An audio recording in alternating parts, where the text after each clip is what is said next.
They could speak of their work, as they always had, with full confidence in being understood, but they never spoke of each other. He acted as if their passionate intimacy were a nameless physical fact, not to be identified in the communication between two minds.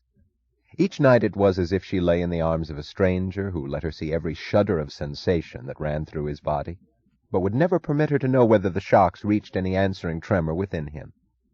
She lay naked at his side, but on her wrist there was the bracelet of Reardon metal. She knew that he hated the ordeal of signing the Mr. and Mrs. Smith on the registers of squalid roadside hotels. There were evenings when she noticed the faint contraction of anger in the tightness of his mouth, as he signed the expected names of the expected fraud. Anger at those who made fraud necessary. She noticed, indifferently, the air of knowing slyness in the manner of the hotel clerks, which seemed to suggest that guests and clerks alike were accomplices in a shameful guilt, the guilt of seeking pleasure. But she knew that it did not matter to him when they were alone, when he held her against him for a moment, and she saw his eyes look alive and guiltless. They drove through small towns, through obscure side roads, through the kind of places they had not seen for years. She felt uneasiness at the sight of the towns. Days passed before she realized what it was that she missed most. A glimpse of fresh paint. The houses stood like men in unpressed suits who had lost the desire to stand straight. The cornices were like sagging shoulders, the crooked porch steps like torn hemlines, the broken windows like patches mended with clapboard. The people in the streets stared at the new car, not as one stares at a rare sight, but as if the glittering black shape were an impossible vision from another world. There were few vehicles in the streets, and too many of them were horse-drawn. She had forgotten the literal shape and usage of horsepower. She did not like to see its return. She did not laugh that day at the grade crossing when Reardon chuckled, pointing, and she saw the train of a small local railroad come tottering from behind a hill, drawn by an ancient locomotive that coughed black smoke through a tall stack. "Oh, God, Hank, it's not funny." "I know," he said. They were 70 miles and an hour away from it when she said, "Hank, do you see the Taggart Comet being pulled across the continent by a coal burner of that kind?" "What's the matter with you? Pull yourself together." "I'm sorry. It's just that I keep thinking it won't be any use, all my new track and all your new furnaces, if we don't find someone able to produce diesel engines. If we don't find him fast." "Ted Nielsen of Colorado is your man." "Yes, if he finds a way to open his new plant. He's sunk more money than he should into the bonds of the John Galt line." "That's turned out to be a pretty profitable investment, hasn't it?" "Yes, but it's held him up. Now he's ready to go ahead, but he can't find the tools. There are no machine tools to buy, not anywhere, not at any price. He's getting nothing but promises and delays. He's combing the country, looking for old junk to reclaim from closed factories. If he doesn't start soon, he will. Who's going to stop him now?" "Hank," she said suddenly, "could we go to a place I'd like to see?" "Sure. Anywhere. Which place?" "It's in Wisconsin.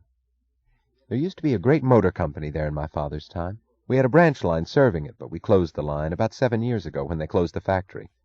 I think it's one of those blighted areas now. Maybe there's still some machinery left there that Ted Nielsen could use. It might have been overlooked. The place is forgotten, and there's no transportation to it at all." "I'll find it. What was the name of the factory?" "The 20th Century Motor Company." "Oh, of course. That was one of the best motor firms in my youth, perhaps the best.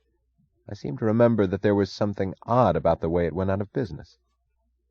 Can't recall what it was." It took them 3 days of inquiries, but they found the bleached, abandoned road, and now they were driving through the yellow leaves that glittered like a sea of gold coins to the 20th Century Motor Company. "Hank, what if anything happens to Ted Nielsen?" she asked suddenly as they drove in silence. "Why should anything happen to him?" "I don't know, but—" "Well, there was Dwight Sanders. He vanished. United Locomotives is done for now, and the other plants are in no condition to produce diesels. I've stopped listening to promises. And of what use is a railroad without motive power?" "Of what use is anything, for that matter, without it?" The leaves sparkled, swaying in the wind. They spread for miles, from grass to brush to trees, with the motion and all the colors of fire. They seemed to celebrate an accomplished purpose, burning in unchecked, untouched abundance. Reardon smiled. There's something to be said for the wilderness. I'm beginning to like it. New country that nobody's discovered. She nodded gaily. It's good soil. Look at the way things grow. I'd clear that brush, and I'd build a... And then they stopped smiling. The corpse they saw in the weeds by the roadside was a rusty cylinder with bits of glass, the remnant of a gas station pump. It was the only thing left visible. The few charred posts, the slab of concrete, and the sparkle of glass dust, which had been a gas station, were swallowed in the brush, not to be noticed except by a careful glance, not to be seen at all in another year. They looked away. They drove on, not wanting to know what else lay hidden under the miles of weeds. They felt the same wonder, like a weight in the silence between them. Wonder as to how much the weeds had swallowed, and how fast. The road ended abruptly behind the turn of a hill. What remained was a few chunks of concrete sticking out of a long pitted stretch of tar and mud.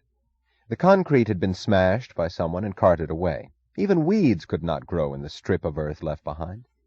On the crest of a distant hill, a single telegraph pole stood slanted against the sky like a cross over a vast grave. It took them 3 hours and a punctured tire to crawl in low gear through trackless soil, through gullies, then down ruts left by cartwheels, to reach the settlement that lay in the valley beyond the hill with the telegraph pole. A few houses still stood within the skeleton of what had once been an industrial town. Everything that could move had moved away, but some human beings had remained. The empty structures were vertical rubble. They had been eaten not by time, but by men. Boards torn out at random, missing patches of roofs, holes left in gutted cellars. It looked as if blind hands had seized whatever fitted the need of the moment, with no concept of remaining in existence the next morning. The inhabited houses were scattered at random among the ruins. The smoke of their chimneys was the only movement visible in town. A shell of concrete, which had been a schoolhouse, stood on the outskirts. It looked like a skull, with the empty sockets of glassless windows, with a few strands of hair still clinging to it in the shape of broken wires. Beyond the town, on a distant hill, stood the factory of the 20th Century Motor Company. Its walls, roof lines, and smokestacks looked trim, impregnable like a fortress. It would have seemed intact, but for a silver water tank. The water tank was tipped sidewise. They saw no trace of a road to the factory in the tangled miles of trees and hillsides. They drove to the door of the first house in sight that showed a feeble signal of rising smoke. The door was open. An old woman came shuffling out at the sound of the motor. She was bent and swollen, barefooted, dressed in a garment of flour sacking. She looked at the car without astonishment, without curiosity. It was the blank stare of a being who had lost the capacity to feel anything but exhaustion. "Can you tell me the way to the factory?" asked Reardon. The woman did not answer at once. She looked as if she would be unable to speak English.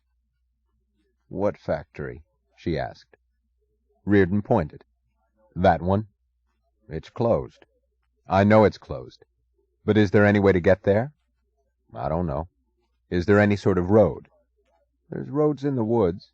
"Any for a car to drive through?" "Maybe." "Well, which would be the best road to take?" "I don't know." Through the open door they could see the interior of her house. There was a useless gas stove, its oven stuffed with rags, serving as a chest of drawers. There was a stove built of stones in a corner, with a few logs burning under an old kettle, and long streaks of soot rising up the wall. A white object lay propped against the legs of a table. It was a porcelain washbowl torn from the wall of some bathroom, filled with wilted cabbages. A tallow candle stood in a bottle on the table. There was no paint left on the floor. Its boards were scrubbed to a soggy gray that looked like the visual expression of the pain in the bones of the person who had bent and scrubbed, and lost the battle against the grime now soaked into the grain of the boards. A brood of ragged children had gathered at the door behind the woman, silently, one by one. They stared at the car, not with the bright curiosity of children, but with the tension of savages ready to vanish at the first sign of danger. "How many miles is it to the factory?" asked Reardon. 10 miles, said the woman, and added, "Maybe 5. How far is the next town?" "There ain't any next town." "There are other towns somewhere.